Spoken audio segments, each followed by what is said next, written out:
Well, good morning. I want to call a council meeting to order. First item of business is our invocation. We have Reverend Thomas Matthew with us from the First India Pentecostal Church, and the Reverend was telling me earlier this morning that he's bringing in a national group in 2011, I believe it is, that'll have about 5,000 attendees. We certainly appreciate that, and hopefully Oklahoma City will put its best foot forward for you. So, if you would stand, please. And Councilman McAfee, lead us in the Pledge of Allegiance.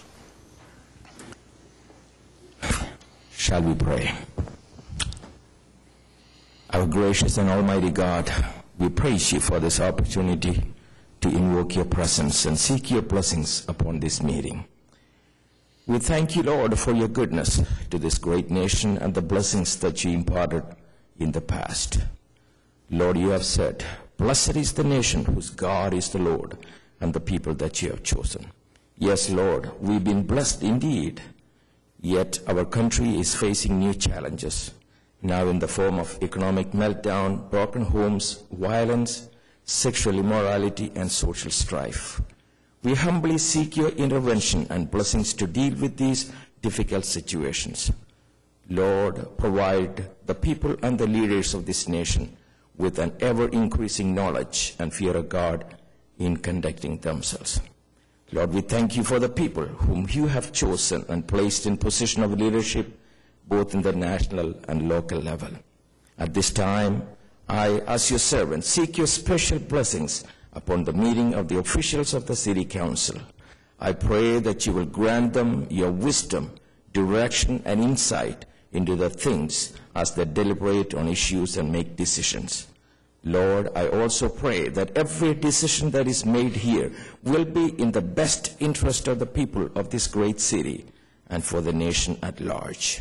Lord, grant your grace to these men and women to overcome the pressures and the stress of their responsibilities so that they will continue to be honest, capable, and trustworthy, fearing none but God.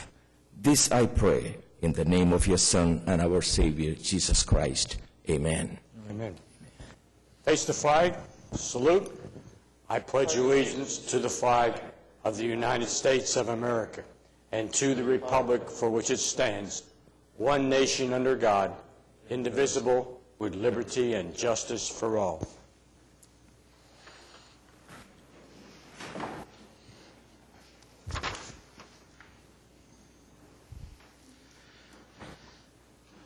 Okay.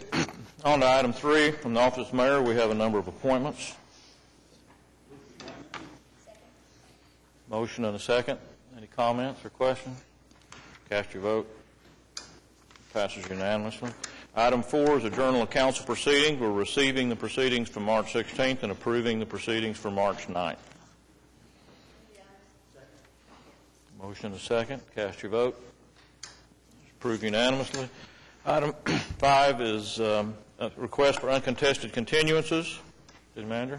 Mr. Mayor, first of all, there's an item listed as item 8C. It should be 8D. It's listed on the agenda. It's right back into the agenda, but under item 5, it's listed as under 8C. It should be 8D. It's a Mustang Road renaming. And then on page 9, item 6AC, which is a streetscape on Robinson Street. We'd ask that that be stricken. A few things need to be clarified on that, and we'll bring that back in the next week or two. That's item 6AC. And then on page 17, item 8B on 17, that's PUD 1393. The applicant has requested that this be continued until March 30th. So that's 1 week on PUD 1393. Item 8. Your Honor, on that PUD 1393, the protestants have asked that that be deferred an additional week to April 6th. And I talked to the applicant yesterday, and he's agreed to that. So we need to show that as being deferred to April 6th as opposed to April 30th. Okay, we'll make that note. And then on to page 19, 8H1, H, 115 Southwest 28th Street. We ask that that be stricken. The owner is repaired. Item J, 2440 Northwest 40th. We ask that that be stricken. The owner has removed. And item K, 2645 Northwest 57th Street. We ask that that be stricken. That needs to be re-notified. And moving to item 8I1, A, 1617 College Avenue. We ask that that be stricken. That's now occupied. Item E, 1009 North Martin Luther King. We ask that that be stricken. The owner has secured. Item G, 31 North Tuttle. We ask that that be stricken. The owner has secured. Item I, 1207 Northwest 9th Street. We ask that that be stricken. The owner has secured. Item K, 209 Northwest 15th Street. We ask that that be stricken. The owner has secured. And finally, item S, 2645 Northwest 57th Street. We ask that that be stricken. It needs to be re-notified. Do we have any other requests for uncontested continuances? Okay, we'll recess the council meeting, convene as the Oklahoma City Municipal Facilities Authority. Looks like we have a number of items.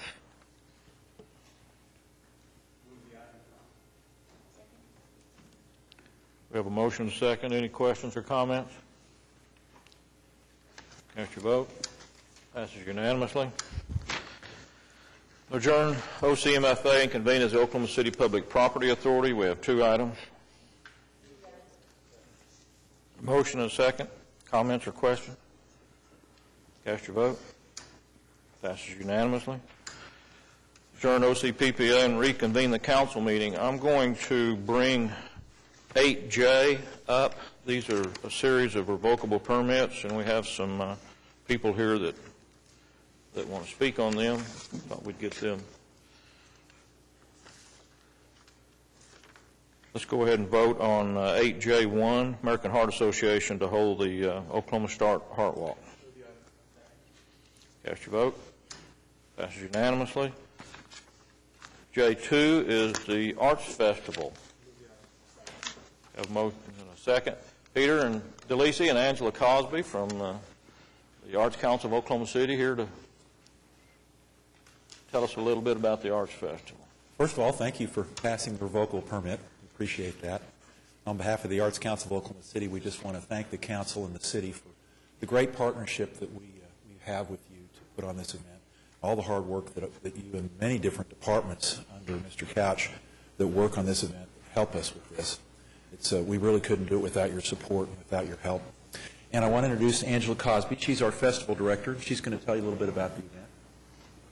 Thank you and good morning. Thank you so much for everything that you do for our wonderful city and all your hard work.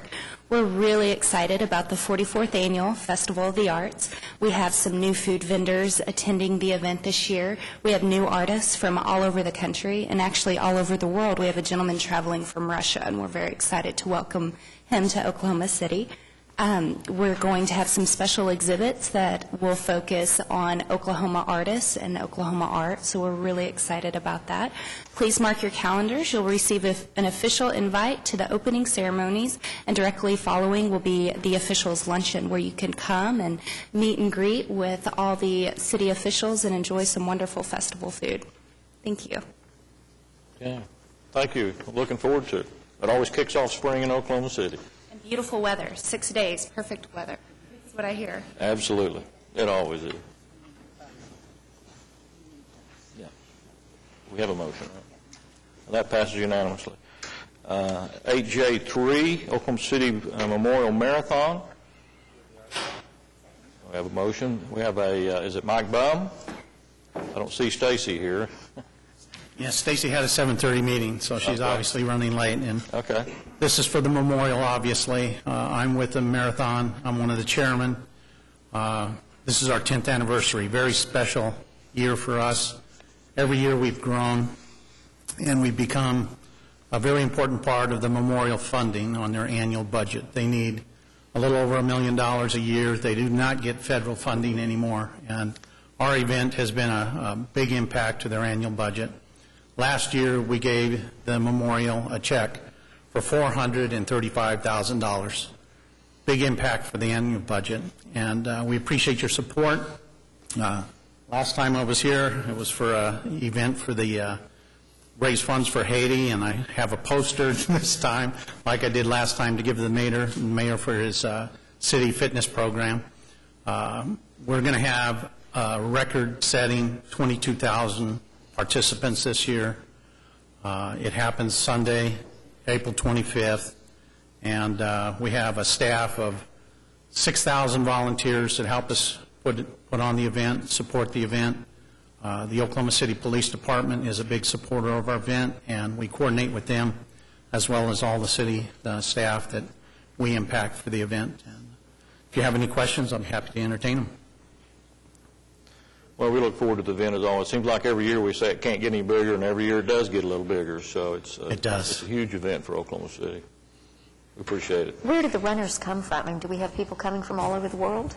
They do come from all over the world, many countries. Last year we hit an important mark. We tried to get runners from all 50 states. It's been a struggle. Last year we got Rhode Island, which is the last state to participate, but all 50 states send runners. We have a big complement that obviously are local, but they come from all over. Our event has become recognized as one of the 12 marathons in the world to participate in, which is an accomplishment to the city supporting the event, the Oklahoma standard for volunteerism. It's just outstanding. Thank you. Thank you. We appreciate it. Thank you. That item passes unanimously. 8J4 is the Yard Dogs doing a block party. Do we have anybody here from the Yard Dogs? We have a motion and a second. Cast your vote. Passes unanimously. And 8J5 is the Redbud Classic. Do we have anybody here from the Redbud? We have a motion and a second. Cast your vote. And that passes unanimously. Okay.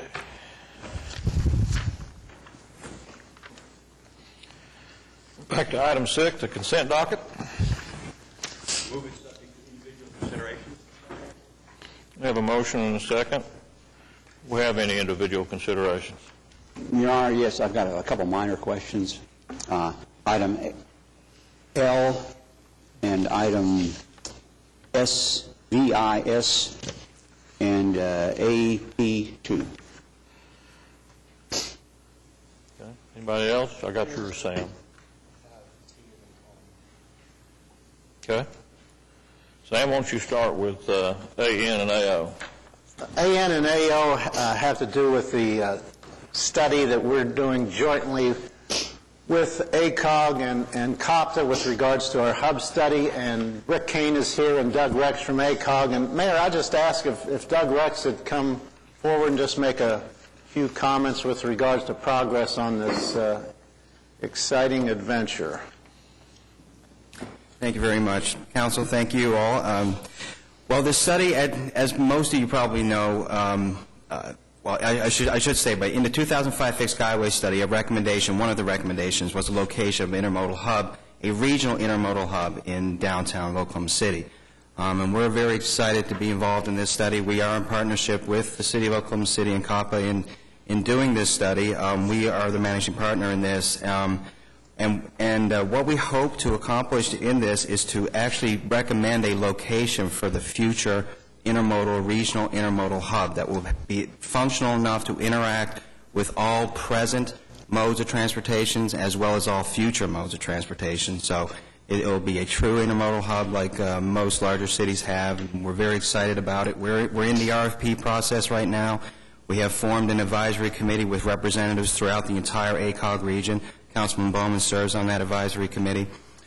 We expect to have a consultant on board by July 1 and hope to have some results available to you all by the end of this calendar year or early in 2011. So if there's any questions, I'd be happy to answer. Mayor and Council, I just want to thank Doug and ACOG for the really extensive work, and the scope of services on this contract are really comprehensive. We're not just looking at location. This study is going to help us determine both the capital cost and the operating cost of this hub, both a full build-out as well as a phased approach for moving forward and constructing this hub. So I think we've got a very comprehensive approach and look at this. No predetermined sites, locations, a really open look at this. And according to Doug and folks at ACOG that have had some interest expressed from national people, we're going to have all the national firms that would be looking at a transportation study in any metropolitan city looking at this opportunity. So I think we're suited well, and timing is great for this, and I want to thank Doug and ACOG for keeping us on track. Thank you, sir.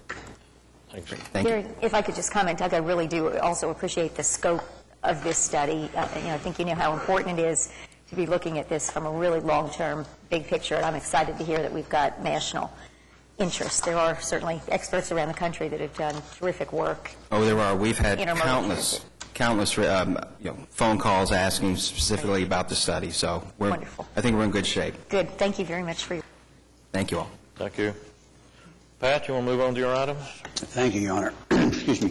On item L, this is just a quick question to make sure I understand it, and it's I'm asking the question the benefit of some of my constituents who saw this on the agenda and called in about it.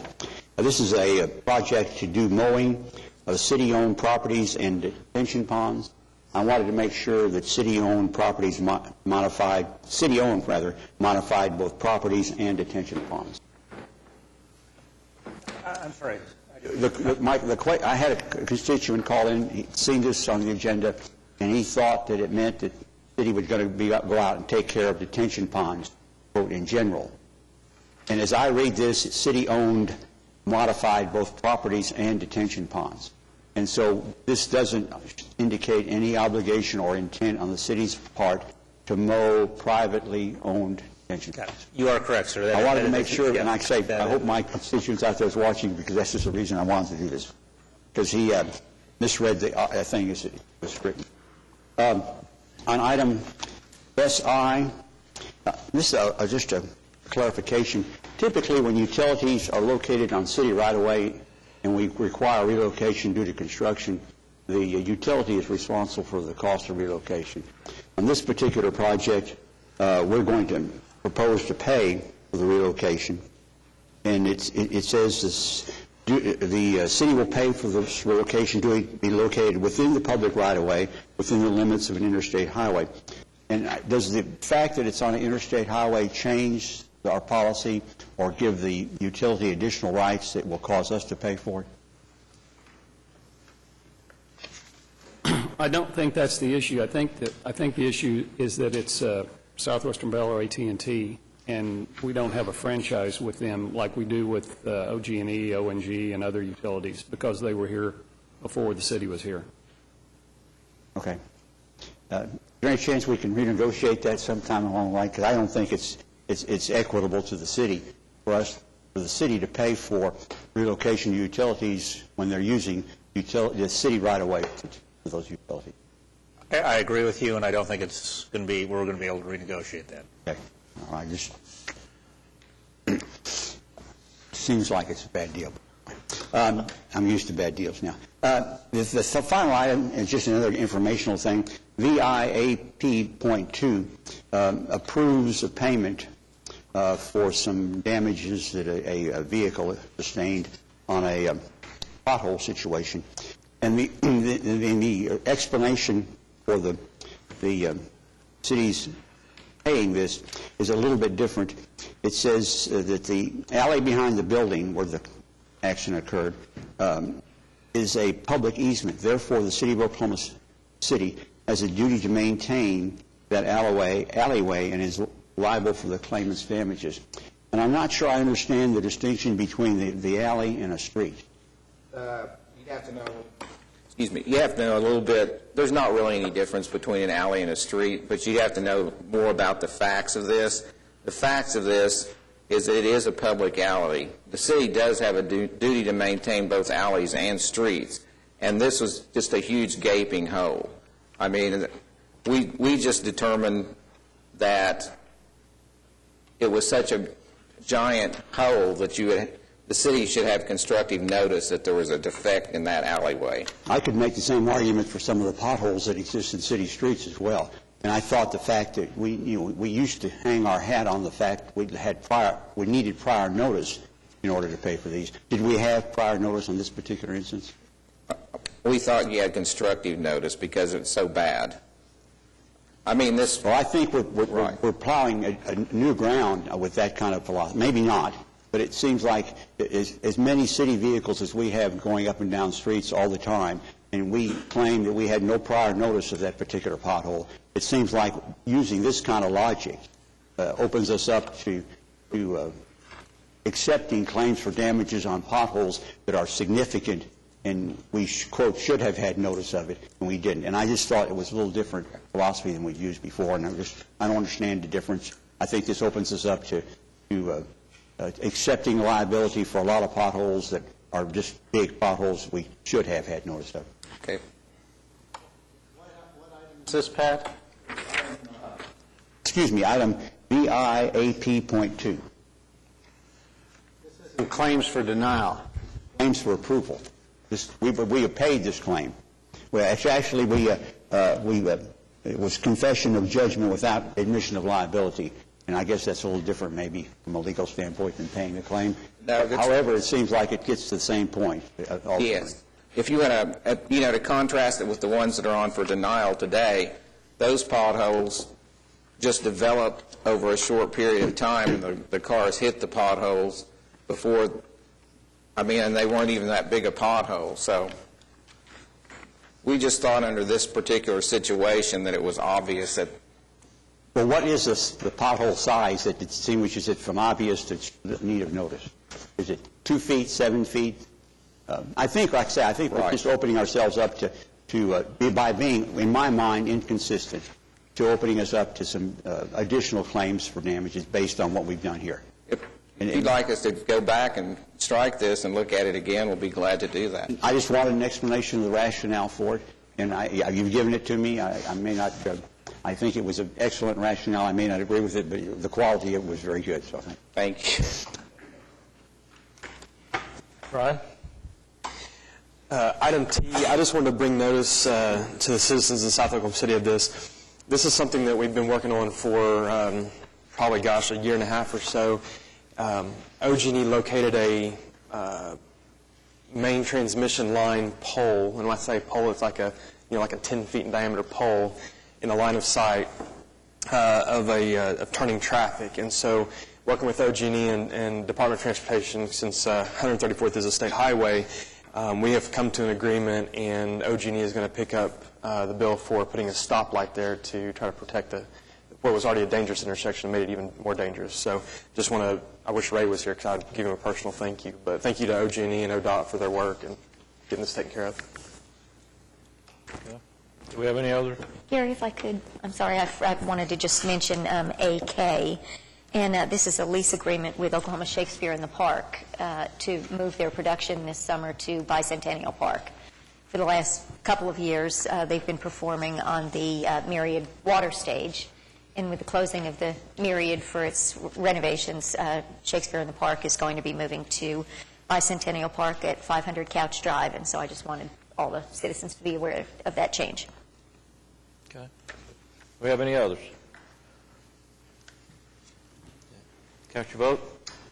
Consent passes.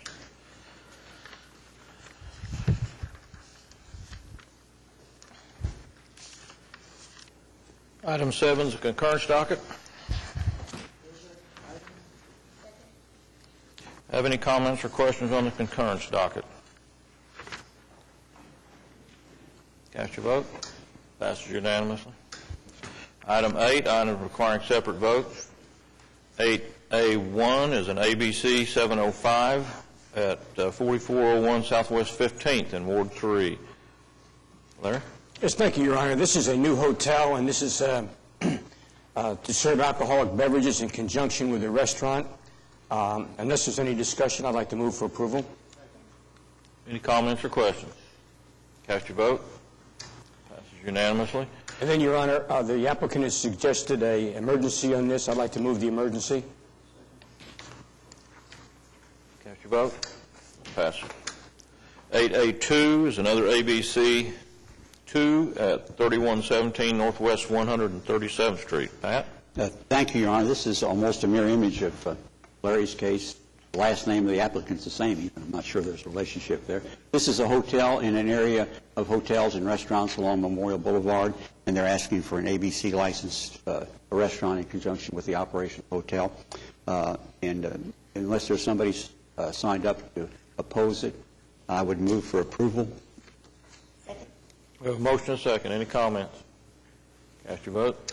It passes unanimously. And as with Larry's project, I would like to ask for the emergency on this particular project. Motion and a second on the emergency. Cast your vote. It passes unanimously. Thank you, Your Honor.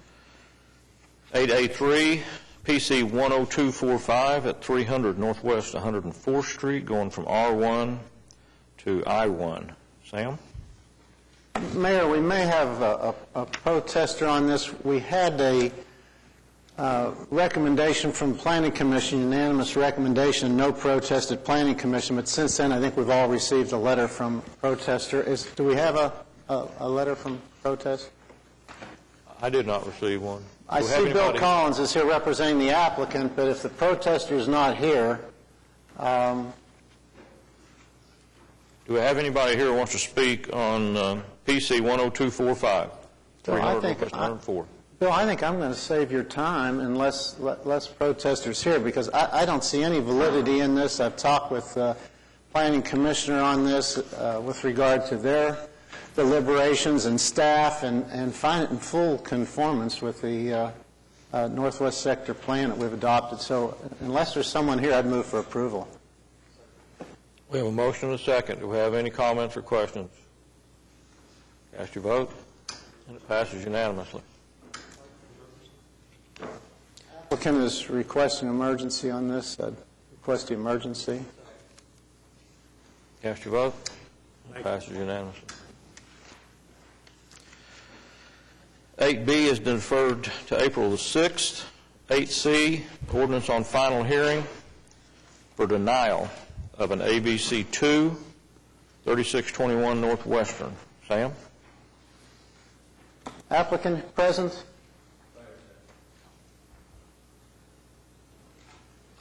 Morning.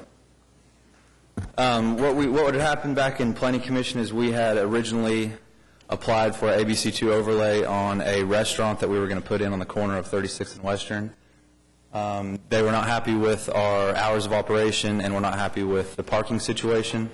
We've changed those items.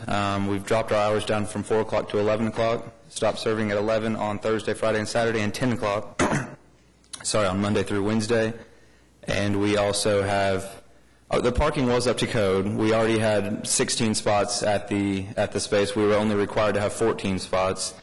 And that, it looks like letters were sent to, all departments, including the police, transportation and parking, traffic management, and no adverse comments were sent back. So it looks like they were okay with that, but we have got the permission of a gentleman across the street to valet park and use his spot. That creates another additional 12 spots. So based on our occupancy, we have almost double the amount of parking that we would need based on code. So I don't see the gentleman from the Planning Commission here, so with all due respect to him, I assume that he was happy with those changes that we've made. Could I get your name and address for the record? I'm sorry, it's Dylan Rosenhammer. Address is 16425 Sterling Creek Drive, and that's in Edmond, Oklahoma. Mayor, I don't know who the gentleman's referring to. I'm surprised he's here, and I told him through our various conversations that he has every right to be here and talk to individual council people, but I've discouraged him from the very outset. This is if you can see it, it's Western Avenue at the intersection of 36th and Western. The subject lot is adjacent to our Memorial Park. The Memorial Park and its public parking actually is next to this subject property. So just to start with parking, the public parking can't be denied customers of this operation if they choose to. That's a concern just to start with. Boys and Girls Club, who is not here present today, and had they known this was coming forward, I'm sure would have been here, are just adamantly opposed to this. Any use of alcohol in the, adjacent to the park area in the proximity of their new development. I just, no matter how it's been changed or ours been changed, I don't think that changed anything with the Planning Commission recommendation. It was unanimously denied. I have discouraged it from the outset, and just consistent and persistent with my conversations with this gentleman and the Planning Commission's actions, unless Council has some other concerns, I'm going to vote for denial, move for denial. I have a question. It looks like that there's a bar 500 feet north of there, yes, or something like that. So I guess I don't understand what the difference is. Brian, it's a real demarcation break there at 36th and Western. This spills right out into the park. People coming in and out, whether they're driving or coming through the facility, it just spills right into the park. And the Boys and Girls Club that we have entered into agreements with, the city has, to help us develop that park, has all been in the last 3 to 5 years since the bars to the north. So this is a new venture since the development partnership with the Boys and Girls Club, and it's just, I think, just totally out of whack with what we're trying to encourage there in the park. And with all due respect, Mr. Bowman, it's not a bar, it's actually a restaurant. We are not going to operate bar hours. We're going to be closing at 11 o'clock on Thursday, Friday, and Saturday, and 10 o'clock on Monday through Wednesday, which is consistent with one of the other popular restaurants just not even a half a mile north of there on Western. So it is a restaurant. We would like the ABC2 overlay so we could offer more of a variety of drinks, such as wines, and to utilize some of the local breweries around here and so forth to offer the customers. So it's not a bar. I mean, it sounds like it is because it's the garage bar that's applied for it, and that was another one of the problems that our intentional idea via the landlord was we were going to look at putting a bar there, but after research and looking, like what Mr. Bowman has said, that it's located next to the Boys and Girls Club, although it is far enough away from the Boys and Girls Club that legally and it's zoned that you could have a bar there, we decided not to do that. Sam, could I just ask, and I apologize, I've been away, and so we haven't had a chance to talk about this very much, but is there a use for that property that you see as being practical if a restaurant is unacceptable? I think there are plenty of uses, Meg. I just don't think use with alcohol in any way is appropriate there. Uses, yes, any number of other uses, but it's trendy and it's hip and it fits very well with the strip, the Western Strip. But we've really moved that north of 36th Street, and what we've done and encouraged with the Boys and Girls Club and our park development plans and Memorial, I think this runs totally contrary to what we're trying to do there. I think any. I have one more question.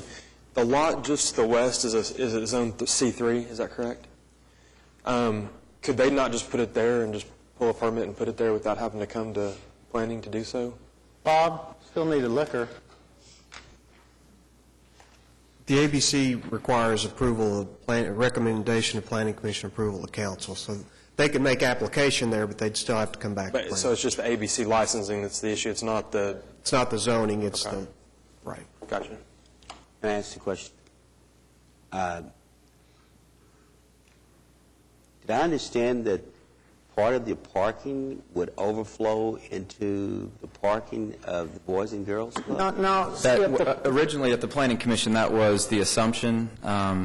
Again, we can't control where people want to park, especially if it's a public lot. Now, what we've done to mitigate any actions like that is we have more than enough parking on our spot per code, and we also have gotten agreement from the gentleman that owns the tire shop across the street, which he used to currently occupy this spot on 36th. Ronnie Black is his name. He has given us, we're going in a lease with him, if this does get approved, that we would actually be able to valet park cars across the street, and that provides another 12 spots. So With our square footage in there, we'd be looking at 65 to 70 people as the maximum occupancy. We're going to have 30 spots, roughly, and that is more than enough code for what we've researched and found out. We're supposed to have one spot per 100 square feet of serving area, and our serving area in there is actually only about 800 square feet because the rest of it's going to be kitchen, restrooms, and service area. What business was there prior to? It was a tire shop. It's a rundown older garage. The gentleman that is across the street now has recently bought the place across the street, and now it's set vacant for, I think, a little over a year now. And it's the only feasible other business that could go in there right now is another tire shop or a service station. With there being two right there across the street, the landlords haven't had any hits for a tire shop or service station to be put in the last 12 months. So it's going to take a lot of money to update it to anything else. We've got the funds to do that. But some of the other ideas that the Planning Commission brought up, such as a coffee shop or a donut house, it's a great idea, but the money that it would take to get it renovated to do something like that just doesn't make sense for the return that you would get. So it's going to sit as a rundown tire shop until someone comes in and has a feasibly good enough idea and approval to get it cleaned up and make sense. He's correct with respect to parking. Can't control his customers' parking.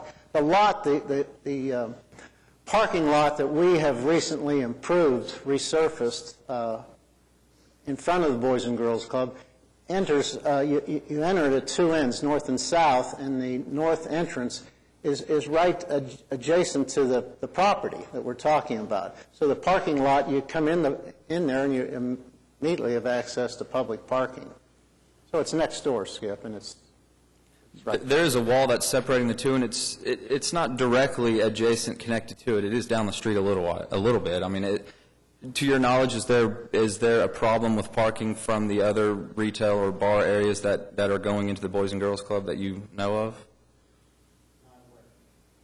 Okay. I just wonder whether or not a restaurant could be an amenity to folks that are using the park and potentially folks that are there waiting for kids at the Boys and Girls Club. I mean, I don't know. Larry? Yes, thank you, Your Honor. I happen to have been watching at home the Planning Commission meeting where this was discussed, and the focus of the business, in my amateur opinion, has changed about 180 degrees since the original intent. The Planning Commission, I think, made the decision based on the fact that they thought this was going to be a bar, and there was no mention, to my recollection, of any change in hours to the Planning Commission that would mitigate their recommendation. The Boys and Girls Club were very, very persuasive and very, very adamant that they did not want this particular establishment the way it was originally proposed at that location. And the parking, I happened to drive by there yesterday. The site is very, very small, and I'm going to agree with Councilman Bowman. If the applicant wants to bring this back as a restaurant, I suggest he bring it back through the Planning Commission and let them discuss it in detail, because that discussion was not held at the Planning Commission. I don't think it's appropriate for us to overrule the Planning Commission at this late hour. It was proposed as a restaurant originally. It's just the hours have changed. The hours of operation have changed. But nothing's been changed on the proposition of what we were trying to put in, which is the garage restaurant. Well, I don't want to get into a debate, but the kind of the theory there was if it looks like a bar and it operates like a bar, it's a bar. And with those hours of operation, I think the Planning Commission viewed this as a suspect nature as to what its ultimate use would be. But isn't there some standard of more than 50% sales has to be food for a restaurant? That's correct. Okay, so is that anywhere in this, or how? That just goes along with the zoning of ABC2 overlay. With the restaurant, 50% does have to be considered food sales. I'm not a big fan of the consumption of alcohol, but I think that I think we're putting standards on this business that we don't put on others. The entrance to the Boys and Girls Club's parking lot, I'm not sure why that necessarily is an issue if he has more parking than is required by ordinance. It just seems to me that we're putting a larger burden on this applicant than we do on other applicants. And, the name probably doesn't do it justice by calling it a bar. But looking at it from a practical standpoint, he is on a commercial corner. And the argument that was made, I think, is a logical argument that you're not going to get a tire shop in there because they're not going to compete with somebody that's been there for years. And so it's going to have very, very few uses. And would you rather have a dilapidated, rundown piece of property there, or would you like to have somebody occupy it that has a reasonable argument for a legitimate business? And I'm going to defer. How do you think that an independent restaurant, bar, club, whatever we're calling this, it has any greater ability to put in the kind of money to make it attractive in that area? The area is a real opportunity area, that intersection, that a chain Starbucks wouldn't have the same opportunity to put the kind of funds, the money in, the capital money into. I think there's a lot more opportunities in Tire Shop. But what I'm willing to do, if council thinks there's enough change since Planning Commission, let's send it back to Planning. I did not contact Boys and Girls Club about this because I honestly thought it had been deferred indefinitely.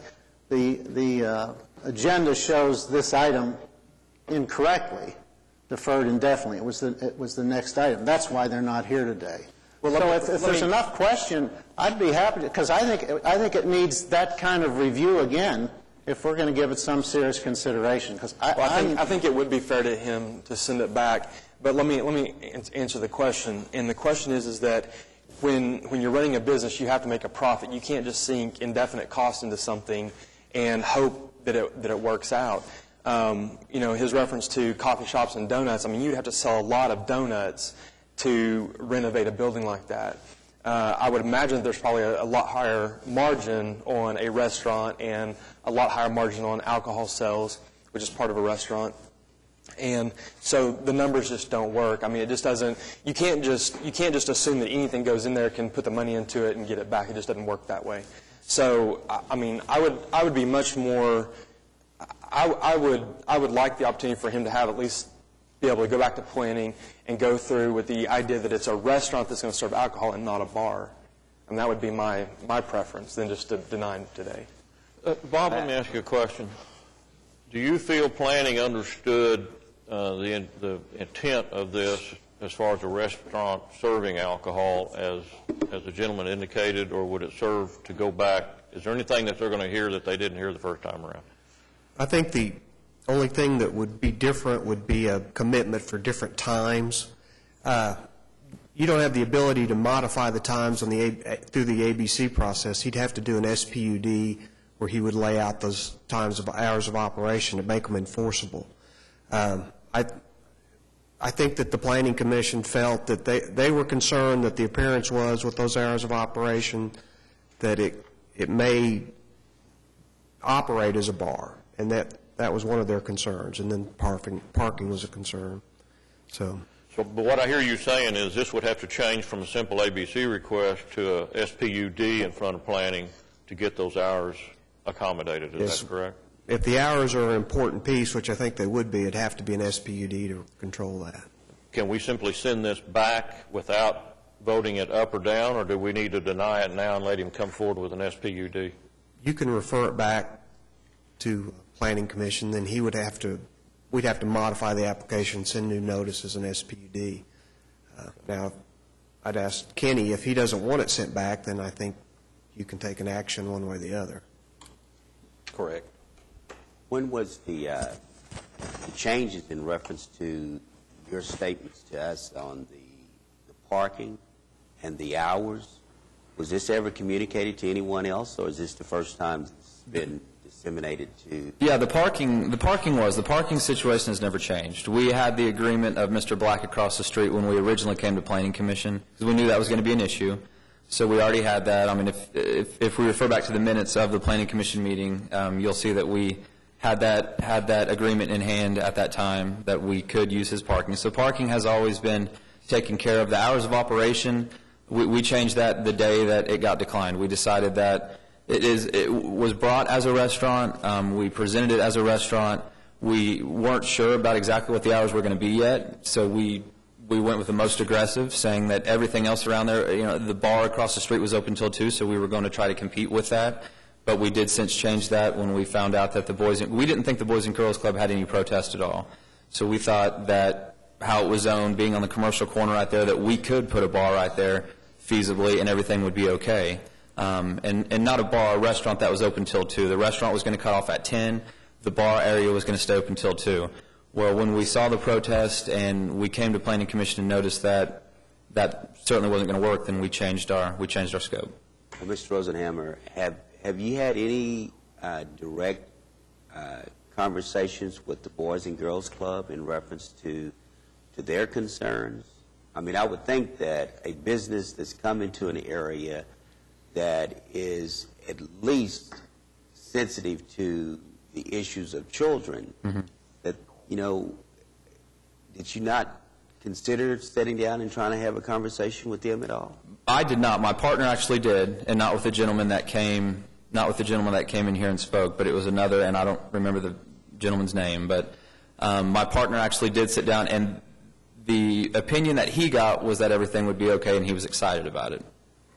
But again, that was not. You saying the Boys and Girls Club was excited about it? The guy that my partner spoke with seemed to think there was no problem and there would be no protest, and so we were shocked when the gentleman did show up, and it was a different guy that he had spoken with. Skip, I don't know if that gets us anywhere. That's not the information I have at all from the director of the Boys and Girls Club. Okay. None whatsoever. Sam, given the changes, would there make any sense to perhaps have everybody sit down one more time and try to work through it? I'm willing to, as far as the compatibility with the Boys and Girls Club, I would say no. But, I'm certainly willing to, if this kind of further sit-down might push things a little closer. I just think, in all deference, perhaps, to the conversation about Starbucks, we've seen that national chain come in here, open a bunch of locations, and suddenly decide Oklahoma City's not a good market and close a bunch of locations and leave them abandoned. And Western is a district that we really have encouraged local, independently operated restaurants. And I share your concerns about the Boys and Girls Club. I'm really not trying to go that direction, but I feel like perhaps we could keep the conversation open and see if there is some Here's where compromise. I see where we're at, people. We can't approve this today if you were so inclined with his amendments. I understand that has to be done through an SPUD. So your choices are to deny it. If we deny it, is there a time period before he could even bring an SPUD back? Well, he could file an SPD because it would be a different application, so he could do that right away. Okay. Gary, So can I we make can one either, comment? we have a motion to deny. I don't know if we had a second on it yet. No, we don't. Okay. Can I make a final comment?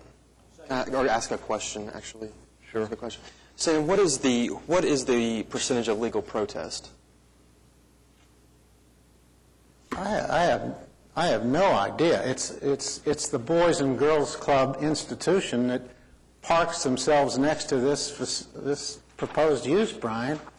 Well, we look at legal protest in zoning cases, and if the legal protest, if we don't know, or if it's very, very low, then it seems to me that we're giving them, the Boys and Girls Club, like extra weight on their protest than we would somebody else, and therefore we're treating. I think we certainly are and should. So we're treating them differently than we would somebody else.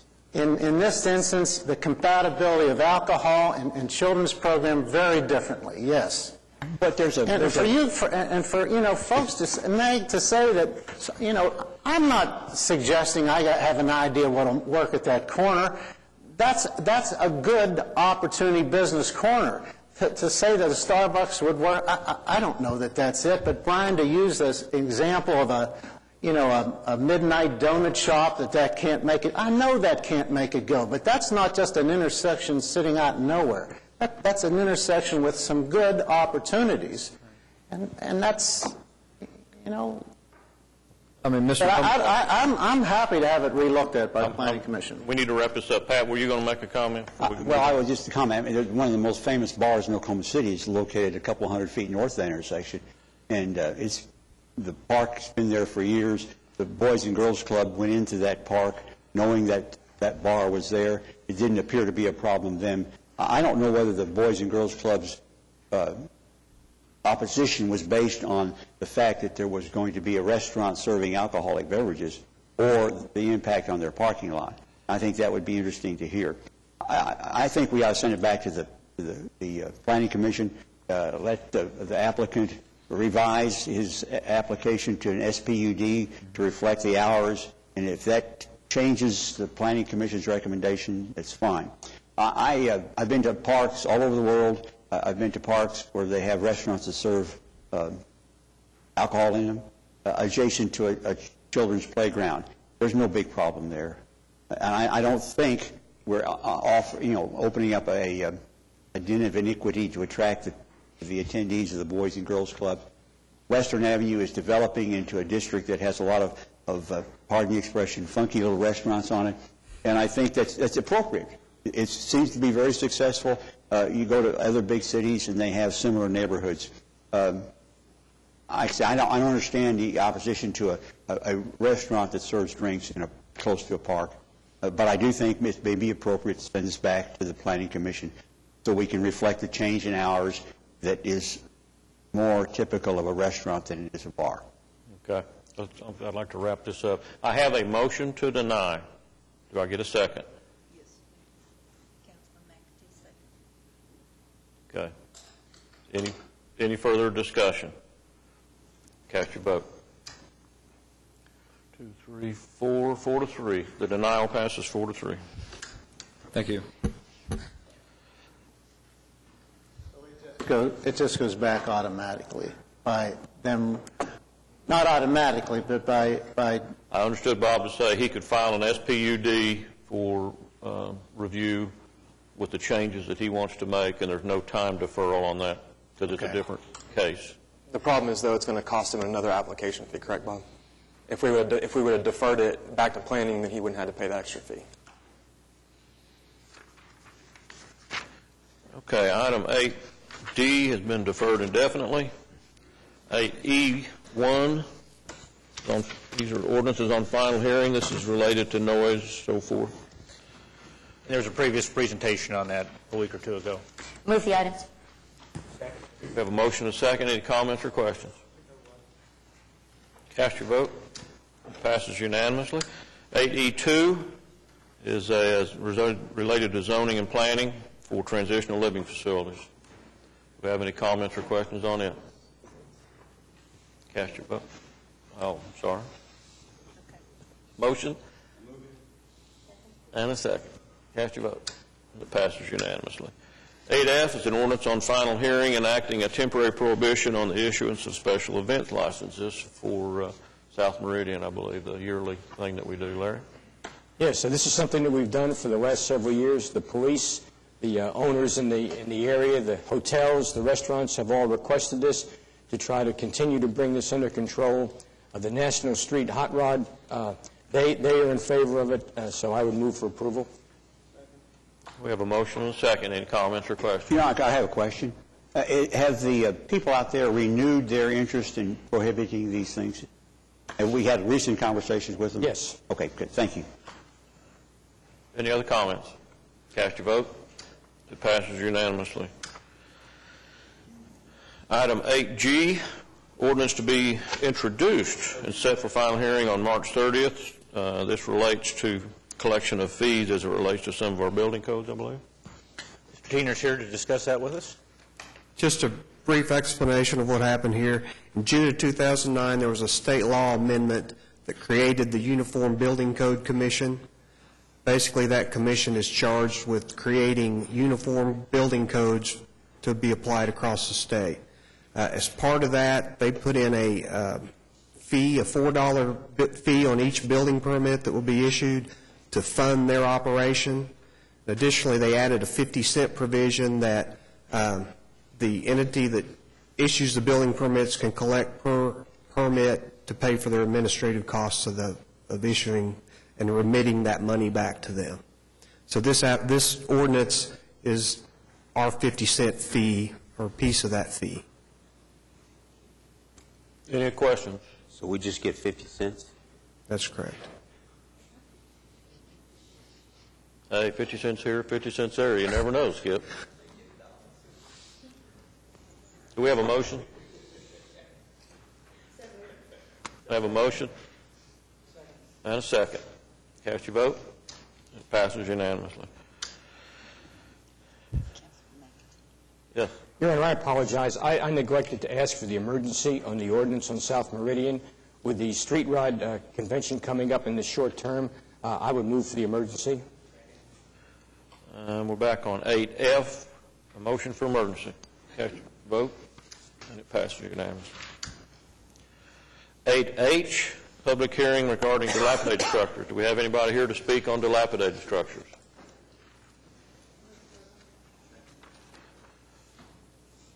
David Jackson.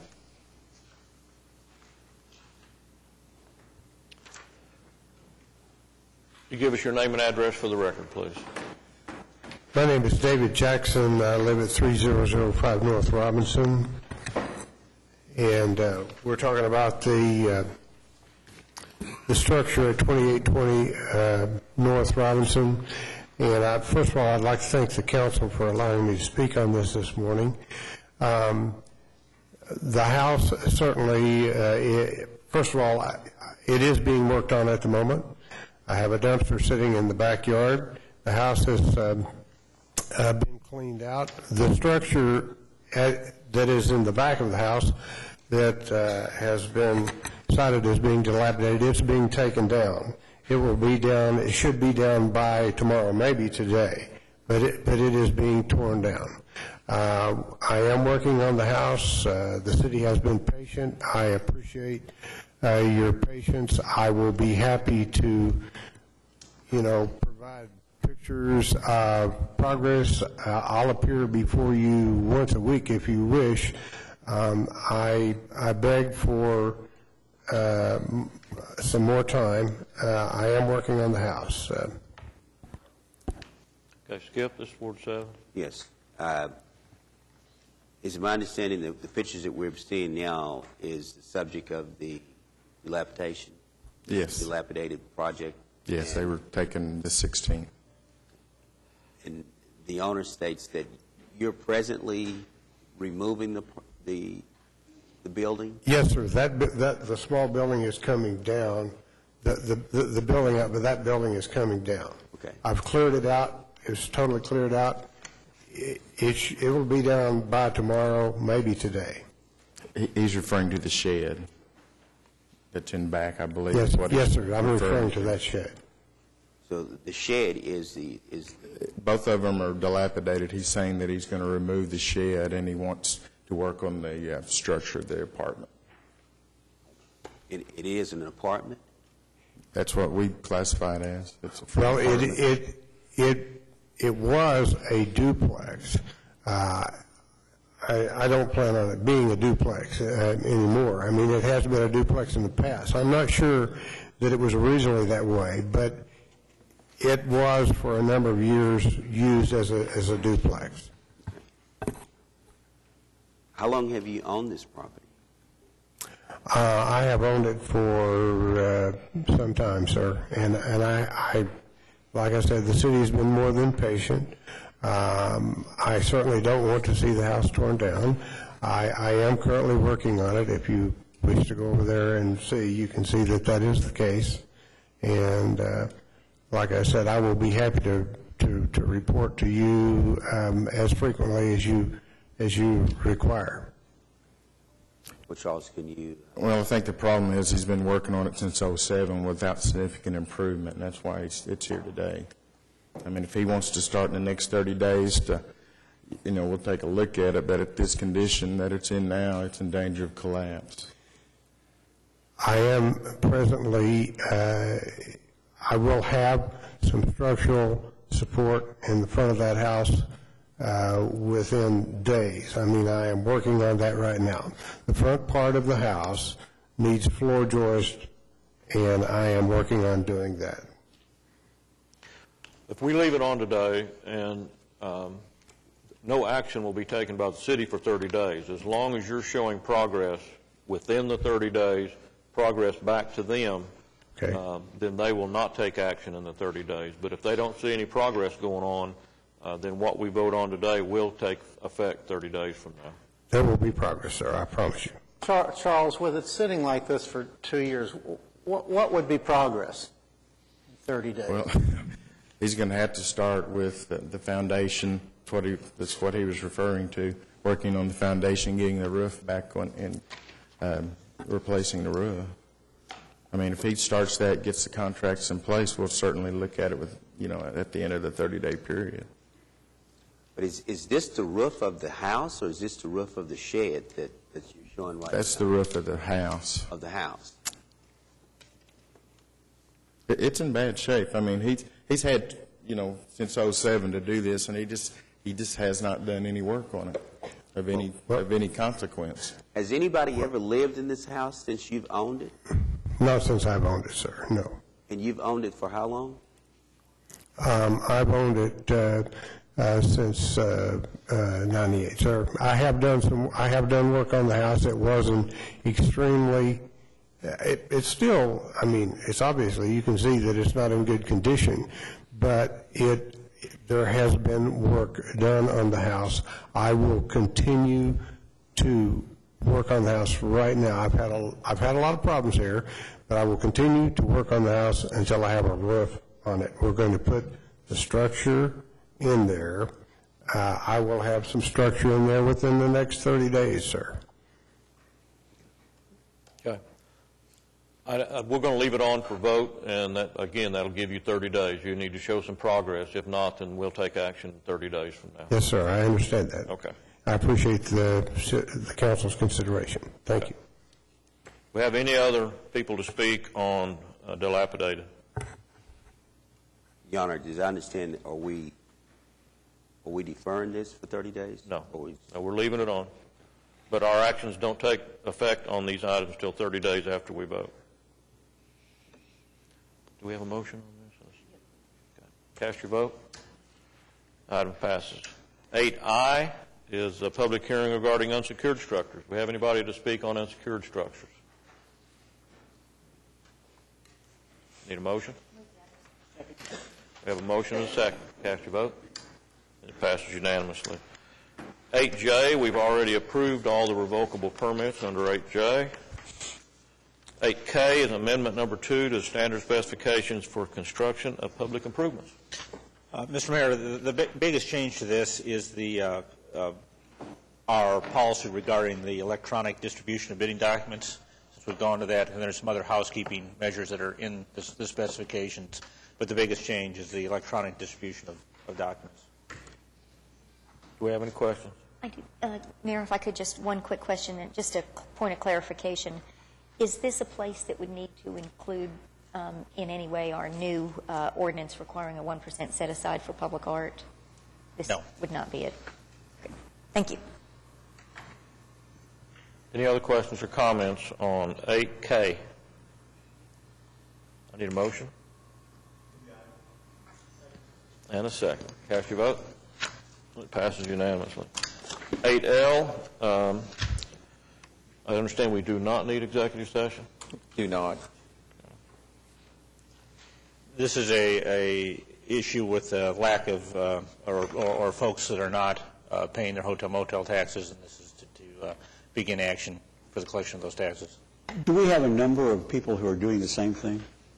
Is it approximately 3, I believe? 3. Okay, the so ones I've heard we about. could use this as an example for the other 2 to get them in line. Well, actually, at agenda prep, there were 2 on the agenda, and one has come to, and started to take care of the process, and so dropped off since last Thursday till the gentleman out on Friday got his attention, and they took some action. The other two, we at least have an agreement that they'll pay the arrearages, and they're also now starting to pay up to date. They're paying the current ones that are due. So but we will go through with this application. With this one, yes, unless they come up and pay. Okay, thank you. Somewhat answer to your question, the Convention and Visitors Commission gets a monthly report on hotel motels that are delinquent in their payment of that. So there's somebody that tracks that monthly. Yes. Then the amount is in excess of $52,000. What is the actual amount that they owe? I don't know. I can find that information for you here in the next few minutes and let you know. Okay. Marcia's upstairs. She has a file on this. I would guess it was worded that way. The $52,000 is about where they were at, and each month it goes up a little bit. So I think it's in that ballpark of the $52,000. That's what it was when it was initially identified as delinquent or not being paid. Okay. Do we have any idea why they feel that they don't have to collect the tax? They don't want to, or they're anti-tax, or? Not that I know of. Yeah, I don't know if we can answer that, if they're having financial problems presently, or What we hear in the Convention Visitors Commission meetings is that it's just a number of things that happen. Sometimes it's a corporate entity that owns a number of motels, and it's not necessarily the local one. It's the corporate entity that's supposed to be making the payments, and they haven't done it. And sometimes it's just that they don't do it. So, but we'd like to say we monitor those and try to take action on them at some point in time. The ones that are not paying their taxes, they're probably trying to get a job in the Obama cabinet. They need more cash flow that month or something. But do we? I don't know why. Okay, moving right along. I have one other question before. Do we have the same assessment or oversight as it relates to, like, some of the convenience stores in Oklahoma City? Well, that's sales tax, and the sales tax is collected by the Oklahoma Tax Commission. But do we have any type of tracking to determine whether or not the number of convenience stores that are paying the sales tax that we get our share from? Is there a system in place to identify that?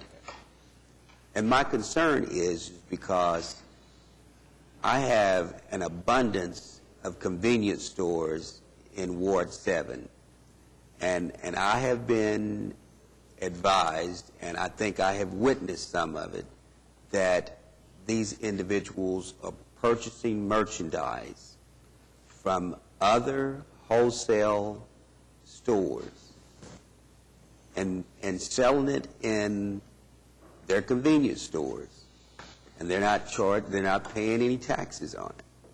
And I'm just kind of wondering whether or not do we have, with the abundance of convenience stores that we have in certain parts of the city, is there any tracking to determine whether or not they're actually selling, paying their sales tax? The city manager is correct that the motel tax is collected by the city treasurer's office. The tax, sales and use taxes are collected by the Oklahoma Tax Commission. Certainly, whenever we hear of any business that we believe is not complying with either the state tax laws or the city ordinances, we do refer that to the Oklahoma Tax Commission. We do keep track of those issues. They do respond to those. They, of course, have multiple cities, counties, et cetera, reporting those problems to them, but we do follow up on those to assure that our taxes are being properly collected. I need a motion on L, please. Do we have a motion yet? Second. We have a motion and a second to approve item L. And it passes unanimously. Item N, I understand we do not need executive session. We do not. I need a motion to strike, please. Cast your vote. Item N, we do not need executive session. We do motion not. to strike, please. Passes unanimously. And O, same thing. Do not. Need a motion to strike. You're moving to strike. Yeah, okay. Cast your vote. Passes unanimously. 8P is claims for denial. Do we have anybody to speak on claims for denial? Mayor, with respect to Councilman Ryan's earlier comments about pothole, I'd just like to ask if legal would just give us idea on these claims. I think three of the four are being denied, all related to the same water main break. And just a question about constructive notice, the fact that three claims automobile damage related to the same water break, whose ever fault the water break is that not constructive notice? No, if you look at the times on there of when it happened.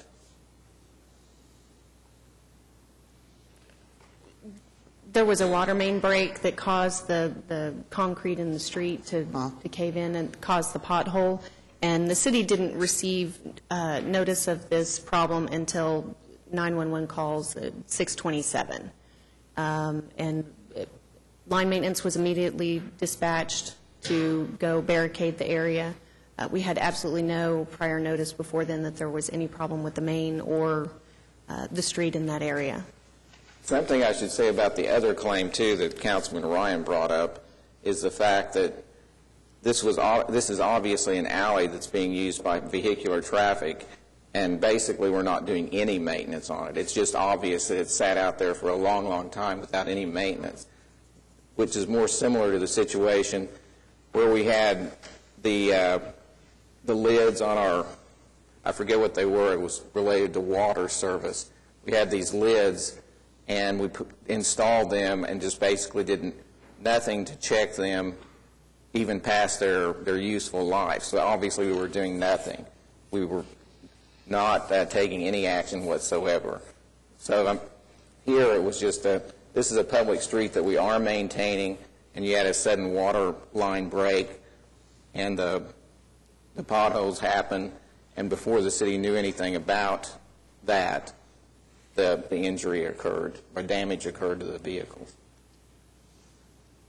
Damage on the three of them were close enough in timing that they served as one notice? Yes, they were within minutes of each other. Right. Any other comments on 8P? I need a motion. I have a motion and a second. Cast your vote. Passes unanimously.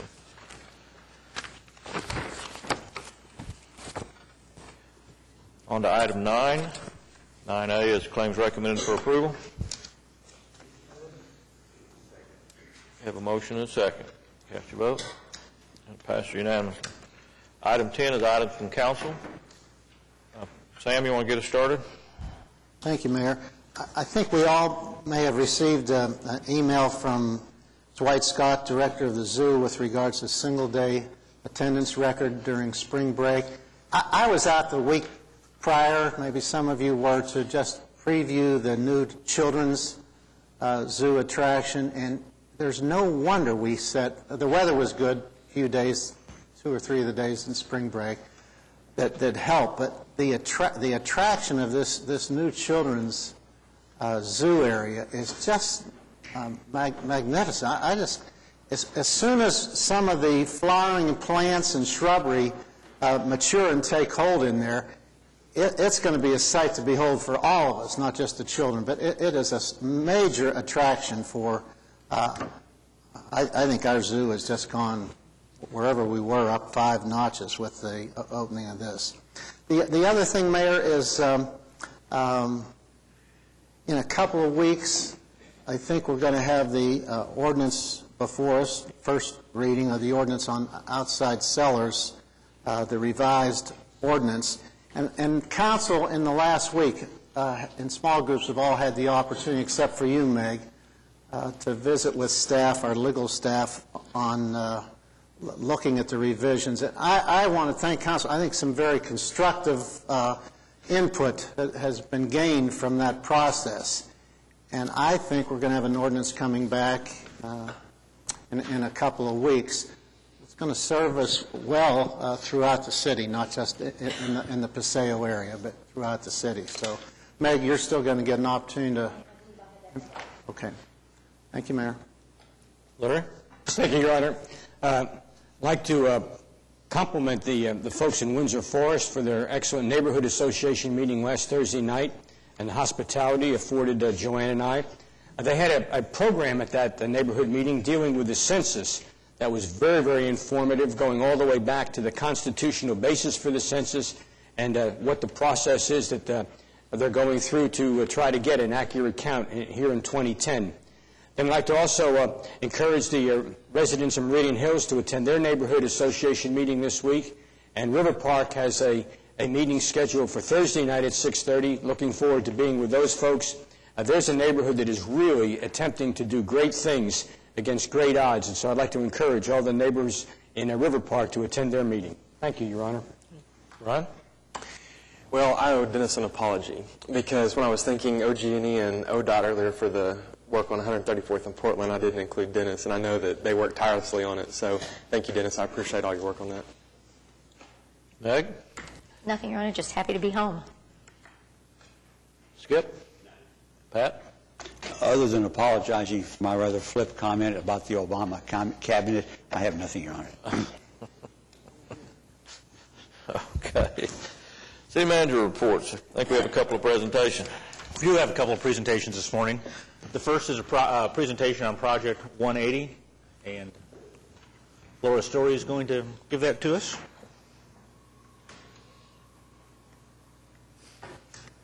Good morning. Good morning. My name's Laura Story. I work for Public Works. Most of the time I'm working on Project 180. Okay. Very good.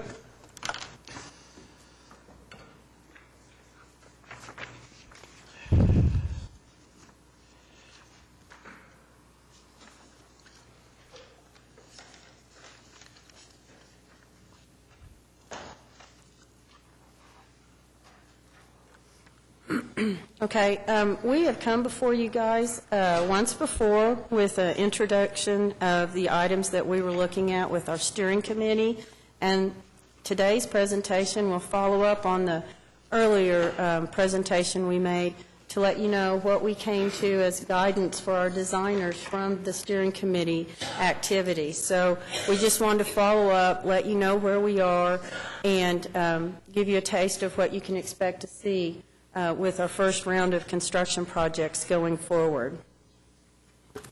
I want to remind you it's 180 degrees change over 180 acres. We want to make sure that we thank Devin again for the opportunity to use this TIF money on public improvements in the public rights-of-way for these types of improvements. And with that, let's see. We're going to build a world-class central business district that has 8.5 miles of street reconstruction, 63 intersections with traffic signal and accessible ramp improvements, 50 blocks of pleasant sidewalks, amenities such as benches and trash receptacles. The investment is a total of $141 million. That's based on an estimated revenue of $115 million from the TIF 8 district, which the project limits for the TIF 8 district are from Northwest 13th down to Southwest 27th, and from Classen over to Lincoln? 235, I-235. So TIF 8 basically follows the original TIF 2 district, and then our GEO bond project gives us $26.4 million, which were identified during our 2007 bond authorization. We want to make sure everybody understands it's not a MAPS 3 project. We have been educating the public on this. We have about 2 presentations. The team does about 2 presentations a week to various civic groups and various clubs so that we can get the word out what this really is and what to anticipate for the downtown area.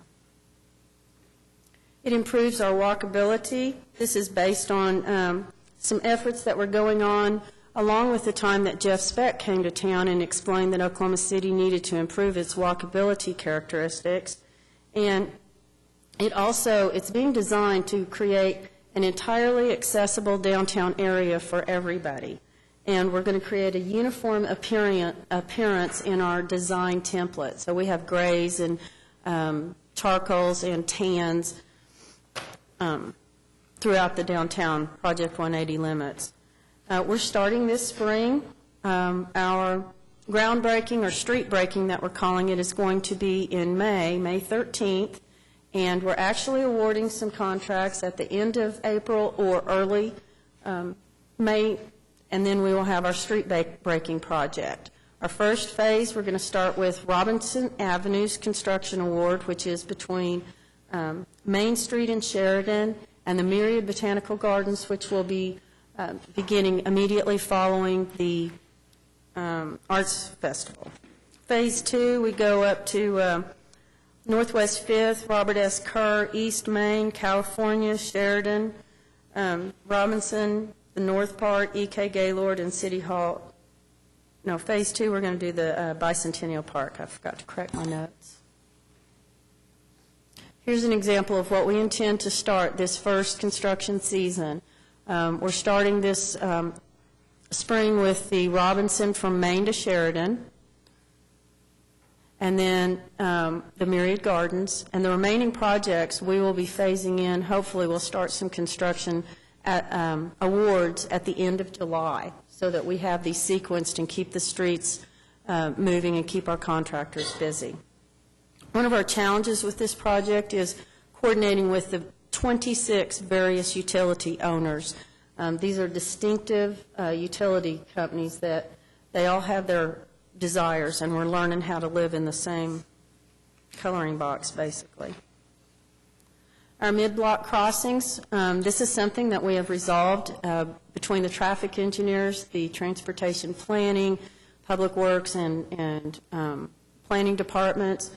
We have a mid-block crossing at the county courthouse. We have one between on Reno, between the Cox and the Ford Center. And on Sheridan, we have an approved mid-block crossing to connect the Harvey Spine, the pedestrian portion of that, from where the Devon Rotunda is and the Myriad Botanical Gardens. I wanted to bring up the mid-block crossings because in the future, I believe, whenever those do come up for other developments, for larger developments, we'll take those through the traffic committee, and you will see those again. We're just making sure that you've seen what the design is intended, or the template for it, based on our steering committee efforts.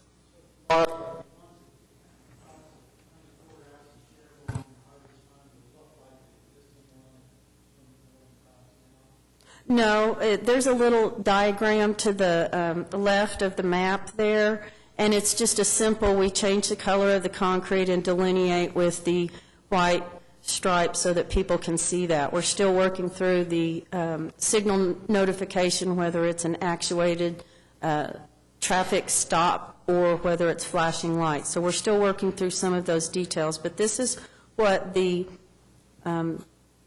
crossing will look like physically, how it blends with the other items in the streetscape. So that's why you call it a mid-block crossing? Yes, sir.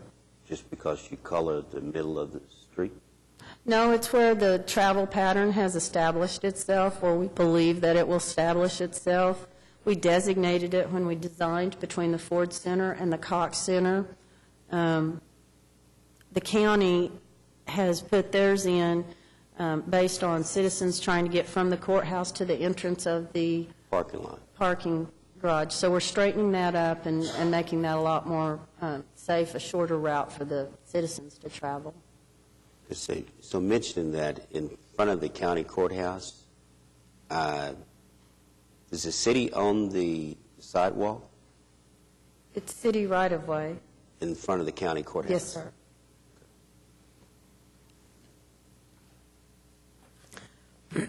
Our next example shows you the street lights, the pedestrian zone, the bike lanes.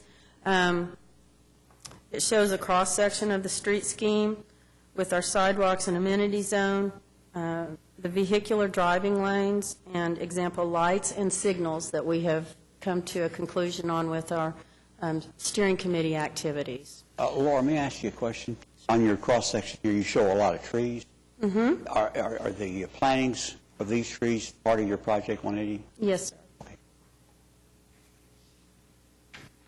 How will we address the birds? The same way that we're addressing the birds right now. We have a mitigation program downtown, it's my understanding. I'm not as familiar with that, but it would be the same method that we're dealing with the birds right now. Downtown Oklahoma City has, for a number of years, had a contract to provide bird mitigation, and they do noise and alarms and netting and all sorts of things that really have made a significant difference. But it's not working very well in some parts of downtown. Okay. And I'm just wondering if adding a bunch of new trees, and I see now that there's, a lot of trees have been cut back. How much are we going to gain out of the continuation of the trees? And we can't control the birds, and we're cutting down trees. There are trade-offs as you go forward. You want to have something that's aesthetically pleasing. The trees help to provide that, to make it pedestrian-friendly. The bird mitigation program that we do is a number of things, and the birds move. And so you hit one area, and they kind of go away, and they move to another area. So that it's not a it's more of an art than a science as you go forward with that. And I anticipate going to have to continue that bird mitigation program. There are a number of trees in downtown Oklahoma City, and there are a lot of other features in downtown Oklahoma City that provide shelter for the birds. For example, under I-40 is an area where they seek shelter. They aren't all vegetative areas that provide harbor for the birds.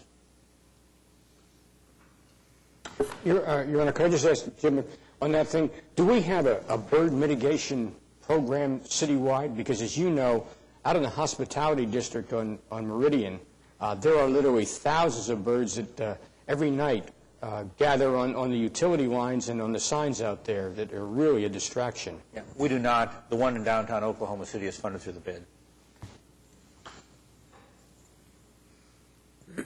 Our next slide shows you a recap and the summary of where we've taken the selected items.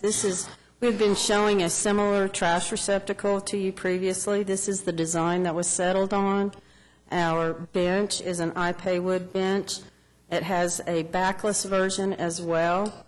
And we are adding armrests to this as a custom feature to prevent people from using it as a bed at night in the downtown area. And then we also have our proposed tree grates that have been looked at. Our bike racks, you've already seen those. We've brought those back to you. We have a custom traffic signal head that's an oversized back plate, and it's just going to match the oversized sign back plates as well. We're looking at our environmental graphics or our signage for the downtown area to make everything look cohesive in how we communicate our information. Our effort in this area is to focus on Oklahoma-made products and materials, so we've been working with the local vendors and the local distributors to see if this is something that they can build or they can manufacture here locally to make sure we're not precluding something in our local market. This exhibit shows you an example of our streetscape element in the median of Robinson in our first project. We have a rock sculpture type activity going on here where we've removed some of the trees, but we've created this median to tie it to the Botanical Garden project. Catty corner from this median is the Myriad Gardens Minders Garden tribute to Northeast Oklahoma, and it will have similar rocks placed at that. So this is tying from the center of the city down into our Myriad Botanical Gardens. Our next slide shows us some more examples of our products that we're looking to go through a procurement process and make them all look the same from project to project over these various years. We have our neutral tones, and designated travel ways are between the gray and the green and the natural colored concrete. We have our concrete pavers that are at the intersection corners, and we have our cast metal ADA compliant strips finishing out our compliant accessible ramps. Excuse me. This exhibit is showing you our utility manhole covers. There's a unique manhole cover for every utility: communications, electric, power, fiber, gas, irrigation, sanitary sewer, storm sewer, traffic, Trigen, and the water utilities. I'm also showing you the light pole design as we have it envisioned. Those will also go through a procurement process. The tree grates, you can see where those are located. Icon markers, these are an element of the streetscape as a whole. There are 4 pillars in the center of our city, and at night they're lit by, they're lit and they have water flowing over them. They give it a musical type or an element of sound to this general location. On the outside boundaries of the Project 180 limits, we have these repeated, and they have no water or light, but they still reflect that this is our central business district. You've reached one of the corners, we believe. And then to the left of that exhibit is the destination marker, where we're working with Dr. Blackburn to pull out historical and interesting facts about our downtown and help people learn more about Oklahoma City's downtown. This is just another example of our manhole covers and the designs that we have. You can see the water, the gas, the irrigation line, and then the second row you have the sanitary, we have electric, and then we have the telephone.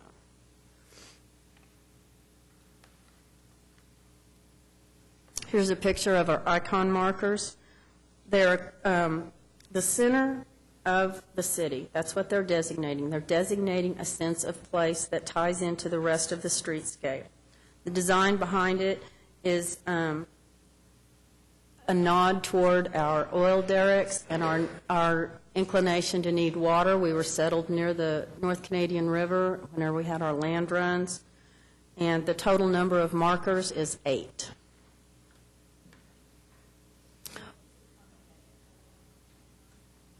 Sorry, just a comment about the telephone icon. Going forward, people may not know what that is. Our teenagers may not recognize that as a phone. Really? What if we Kind of a put joke. communication on there? Or, never mind. I'll test that when I get home. You might be right. You I might had want, not you thought might about want an that. iPhone on there. Okay. Laura, are those 8, I mean, you have the one intersection, Park and Robinson, the other, that means there are 3 other sets of these? There's 4 distinct columns. There's 4 in the middle of the city at Park and Robinson, which is kind of the heart of our downtown area. And then at the outer 4 corners of the boundaries of this project improvement, we're going to set one at each corner, kind of marking where you're at. It's a very subtle nod. It isn't, real. Okay. This is, again, Robinson looking eastbound. We're going to add some greenery to cool down and warm up our downtown environment. Our planning, we are designing to adjust to each of its special microclimates within each of the streets, depending on whether they're oriented north-south, east-west, whether it has a large wind problem or not. And we're going to be putting in Caddo maples, Chinese pistache, red oaks, bald cypress, and the Bosque elm. In this exhibit, we have preserved and intend to preserve the 5-story tall cypress trees near the Chamber of Commerce area. And with that, I'd be happy to answer any questions you might have. How tall are these columns? How tall are they? Yes. I believe they're about 10 to 12 feet tall. And they're just to identify that you're in the business district? It's establishing a sense of place. Yes, they are communicating the central portion of what we consider the central part of our central business district.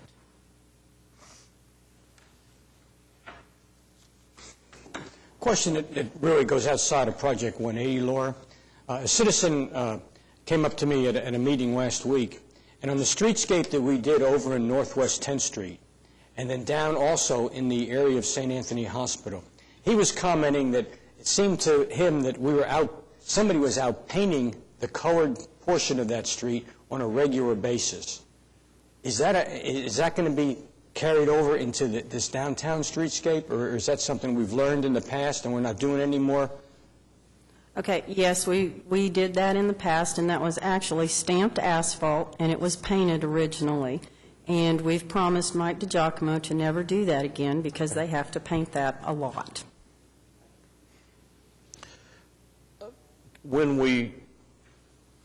As we do these streets, and they do the utility relocations, and we do all the work and so forth, is there some expectation that we can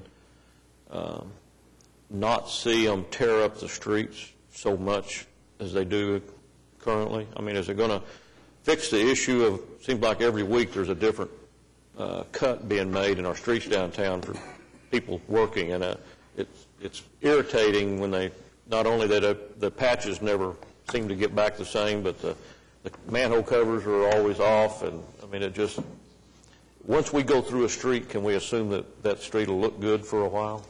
We can assume it'll look good for a while. We're doing this so that when we do make cuts in it, there'll be panels that can come out and be replaced until we can match it because they're concrete streets in there. A lot of the utilities are being upgraded at the time we're doing the construction, and so some of the aging infrastructure will be modernized, so there's a less propensity for that. Doesn't mean you won't have a water main break or you won't have a gas leak or something along those lines. But if they're upgraded, we won't be doing future upgrades in the near future. But if there's new building construction, if there's progress downtown, there will be construction. You're not going to say that you will not have these streets touched again for 10 years or something like that. It just won't happen. But hopefully with the new infrastructure and the ability to have some panels when it is disrupted, when they're done, I won't say it won't be seamless, but I don't think it'll be as noticeable as maybe we've seen in the past. Yeah. I hope so. It looks awful tacky in some spots, especially the spray paint on the sidewalks where the utilities mark, and that seems to last forever. I know I've been told that it's not supposed to be a permanent paint, but some of them have been there a long time. Well, it's going to get a lot worse before it gets better. And the design on the scoring for the pavement and the scoring for the sidewalks has taken into consideration. Those are designed so that whenever they come in, they do have a reasonable work zone, and they don't have to go more or make it less. We are making a policy and a practice, hopefully, that, hey, if you go in there, you take out that rectangular piece. You don't get to short circuit and shortcut this. Okay. Laura, are we learning some things with these downtown intersection, I'm thinking intersection traffic, pedestrian traffic improvements that we haven't done anywhere else that may lend themselves to other parts of the city with respect to safe pedestrian crossing that we've only been able to accomplish by signal light changes? Intersection pavement, however, just some changes that can lend itself. Pennsylvania and Northwest Highway. I know most people don't even dare to take their life and risk to cross there. But that keeps coming forward. How do we get across there in any safe way? And it's difficult. But in the future, are we learning some things that could lend themselves to application in other parts of the city for traffic, safer traffic, pedestrian traffic crossings? Yes, you have to balance between the vehicular traffic and the pedestrian. I would say Penn Square area, I would say vehicular traffic is always going to win there. It's been designed for that. That's a high vehicle area. We could design some some mid-block crossing pause places across Northwest Expressway. There isn't a location for that right now with Penn.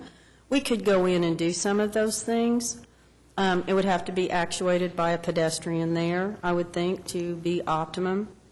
in some of our other areas, such as Western Avenue from 36, that all the way up to 63rd, that's a very pedestrian-friendly area, and we've been practicing a lot of these applications on how to favor the pedestrian as opposed to the car in that situation. So each one is different, and we have to look at them to see what the prevailing overriding need is.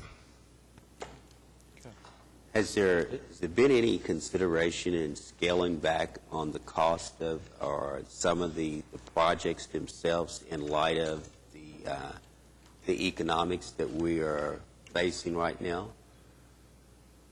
I mean, from the original design, has there been any downsizing of these various projects as part of this? No, our principal practice has been that the budget is what the budget is, and we have a project that we're getting ready to verify our estimates and see if our estimates are in line with our budget. But until we start taking bids, we can't see if we need to do that yet. So we're structuring some of our projects with add-alt so that we can go back and remove parts if we need to, so that it stays within the project budget. But for right now, we haven't received any information to actually create that. But we will have alternates if we start getting concerned that we wouldn't stay in budget. We'll manage the expense sides. The revenue side, though, have not decreased because of the economy. It's being funded by the GO bond authorizations for streetscapes downtown that were previously approved, and by the revenue that will come off the Devon TIF. And then my other question, on some of the features, will these be the new go-forward features? In other words, as we go through the issue of traffic lights in the other areas, will we then be changing to the features that you have identified here? That decision hasn't been made yet.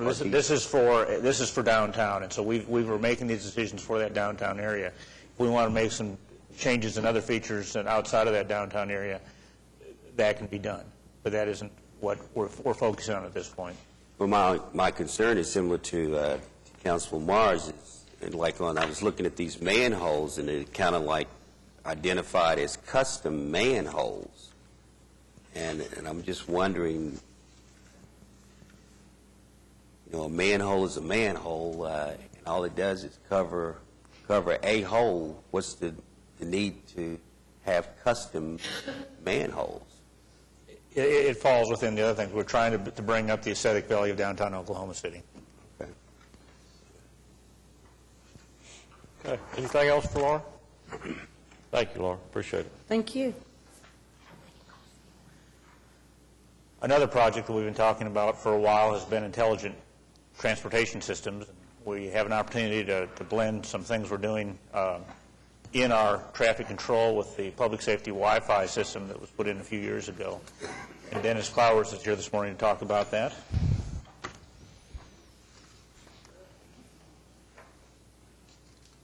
Good morning, Mayor and Council. As Mr. Couch said, the purpose of the presentation this morning is to bring you up to date on where we are with the status of the intelligent transportation system. The project basically is to utilize our existing Wi-Fi network and allow two-way communication with all city traffic signals and implement automated signal timing with state-of-the-art technology. This will allow us to be able to detect traffic conditions and coordinate signal operations in real time in order to maximize efficiency of traffic flow. Brief description of the project: it will involve all 700-plus traffic signals in the city, and it's comprised of three major components. The first is a communications network, which has already been installed. The other two, the system software and hardware and the central office equipment. We are going through an RFP process right now, which I'll talk a little bit more about. Communications network involves the existing Wi-Fi backbone. Again, it will cover all the traffic signals in the city, and we understand that when completed, it will be the largest Wi-Fi implementation of this type in the world. System software provides intersection and corridor status to a central office. It will also allow authorized PCs, those who have authorized personal computers in their office, to access that same information. We'll be able to optimize the signals in a traffic responsive fashion, and it will also allow for automatic error reporting, such as an intersection that's all red flashing for one reason or another, or a communication failure in a corridor, or something as simple as a cabinet door being open. The system software will include several features. This depicts an area of Oklahoma City with the signalized intersection shown. You can see the green dots. That would indicate a coordinated intersection that's functioning properly. You can see the little red squares with a yellow dot. That would indicate where a communication failure is occurring. We can isolate the location of those communication failures through the system software. Another feature is we can bring up any individual intersection in the central headquarters and see exactly how that intersection is functioning at any time. The green dots indicate where a light is green. Obviously, the red is where the lights are red. The rectangles on each side indicate the detector loops that are operating the traffic actuation at that location. Another feature is video. All the locations will have a video camera, and you can see on the right there will be a capability of moving those cameras around to get different views. This will be very useful in incident management and not necessarily just major incidents, something maybe as simple as a minor collision that may have taken place that's blocked a lane or two of traffic at that location. The central office obviously will be our system monitoring headquarters. Again, though, we'll have authorized PCs for those that need them so that those things can be monitored outside of that central office. It will give a visual presentation of the system status and allow us to optimize the operations of the corridors and the intersections. And in the future, it will allow us to put that some public information on the website where we've got current problems. If somebody's planning on taking a trip across the city and they want to see if there's an issue with the corridor that they plan on taking, they'll be able to access that through their website. This is an example of a desktop application. You've got two screens, one the video on the left and the screen on the right is a timing status screen. These were our team that went to a couple of locations in Texas to look at how a couple of communities were dealing with this. This is in Sugar Land, Texas. On the next slide, this is also in Sugar Land, Texas, and this might give you an idea of what our central office may look like. And this equipment could easily fit in a room the size of the conference room behind you, or maybe even a little bit smaller than that. The project timeline, the RFP was issued in December. We received 4 proposals, and those 4 were out of the 5 major signal manufacturers in the country. Interviews are going on this week. We interviewed 2 of them yesterday. The other 2 will be interviewed on Thursday. We will select 1, 2, 3, or possibly all 4 of those to do an installation on selected corridors in April or May, and then have demonstrations in June and award a contract in August. And the installation will be made over a 3-year period. We had a sort of a steering committee that was put together to do this, and Dennis Haken with Traffic Management, who's here with us today, was in charge of that committee. Several other city departments and divisions within those departments have been involved: traffic operations, traffic management. We hired a private consulting company, Traffic Engineering Consultants, to help us out with this. Street maintenance, the municipal counselor's office, the IT department, and the engineering division of Public Works. That concludes my presentation, and I'd be happy to respond to questions. Pat? Thank you, Your Honor. Dennis, as part of this program, will any of the 700-plus signal light locations that you mentioned be upgraded? In terms of their existing equipment that's there? Yes. If we see a need to do that, we can certainly do that. Will it provide information in the future, for example, of adding additional left turn lanes at an intersection?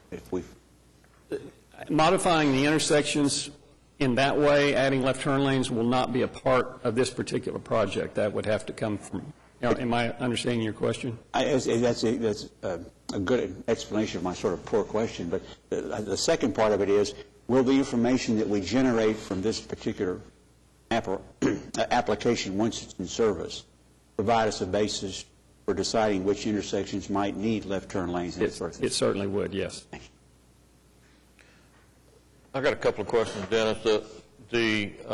This will not hinder or eliminate the operations of our current preemption systems, will it, that emergency vehicles utilize? No, sir. That'll still be working throughout the system. That's correct. If you do more than one vendor, that won't become proprietary equipment at any point, will it? I mean, we'll still be able to interchange throughout the city? We will select one vendor. We may pick all 4 of the vendors that are being interviewed to do a demonstration, but we will ultimately pick one of them. One vendor. Okay. Larry? Hey, Your Honor. Dennis, question. I think I know the answer to this, but a citizen asked me this when they heard about this project going in. The cameras that will be viewing the intersections will not be used for law enforcement to catch people who are running red lights, et cetera. That is correct. It will not be used for enforcement. And even if they could be legally, we can't do that anyway. But do they have the capability of giving us traffic counts? The video equipment? Yes, sir. It'd be pretty difficult. I mean, somebody would have to. I don't think that's the case. Dennis? The existing loops that provide detection for the signals will have the capability to provide traffic counts. Oh. And maybe in the next, could we expect that in the next year or two, that quickly? The phasing of the project. Yeah, the phasing, we will be finished with the project within 3 years, so, yes. Does this envision in the future someone in this room as a citywide, like an air traffic controller, a ground traffic signal controller that can monitor and change the signals throughout the city at 24-hour periods? Yes. Yeah, it will give us that capability. No.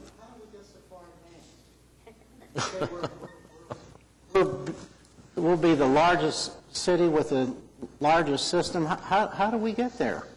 How did we get here? Leadership between council. I think we're just good, Sam. What can I say? Well, I think one of the things that was helpful was that we were able to maximize the public safety Wi-Fi system that's out there.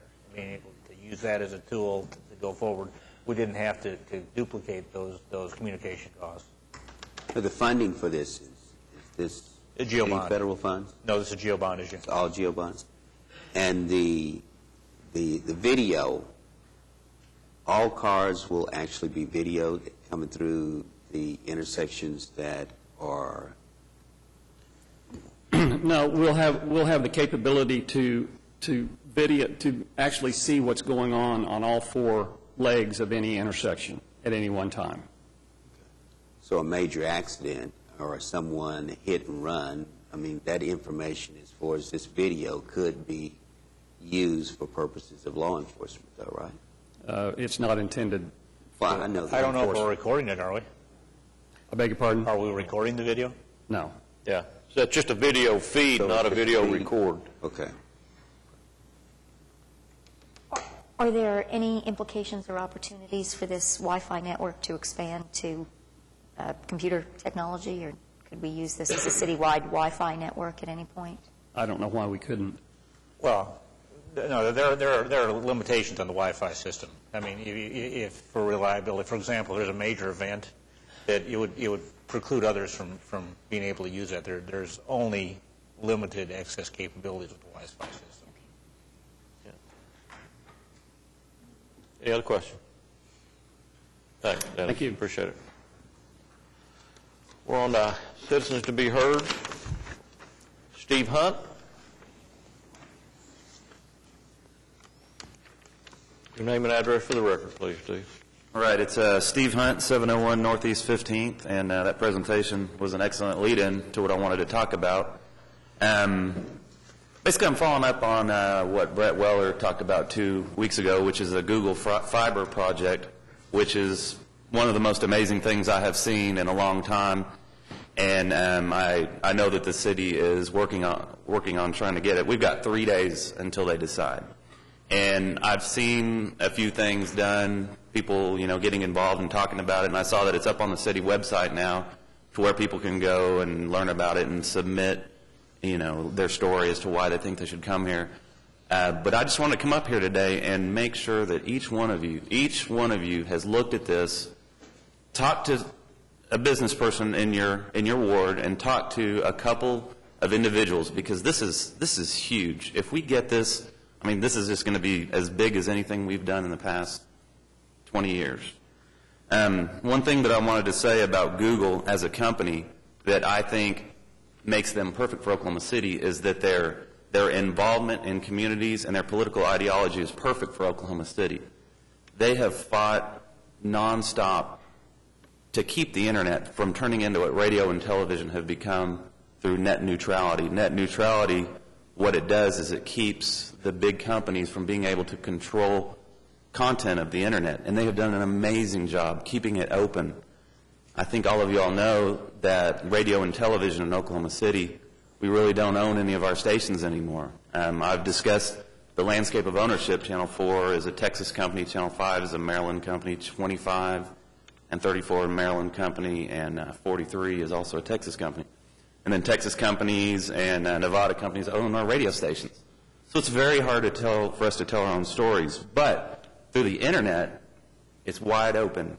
People can start websites, talk about what's going on in their communities, talk about the cool things that are going on. I guess all of you all know the thing that I was recently involved in, running for mayor, didn't get a lot of coverage on TV or radio, but the internet was amazing. We doubled the turnout from the last election. Went from, almost doubled from 5 to 9%, which is bad, but it's kind of like baby steps toward democracy. I think, we're getting to where a little better. And it was just amazing, the people that heard about it, through the internet. And I just, this is something I'm really passionate about. And it's so great to be up here talking about something positive for once, And so just, if you all could really just, one or two people in your ward, say, go to that city website, I believe it's okc.gov/Google. There's a little form they can submit to say why it needs to come to Oklahoma City. I think we can do it. Our population is, it's 550,000. They're saying they want anywhere between 50 to 500, but I think they're willing to accommodate. Austin's making a big push for it, and they're 750,000. So that's really all I have. Anyone have a question about this? Or any questions for Mr. Hunt? Steve, we appreciate you coming. Please contact a couple people. That'd be awesome. Thanks. Any other citizens to be heard? Anything else, council? We don't have executive session, I don't think. We are adjourned.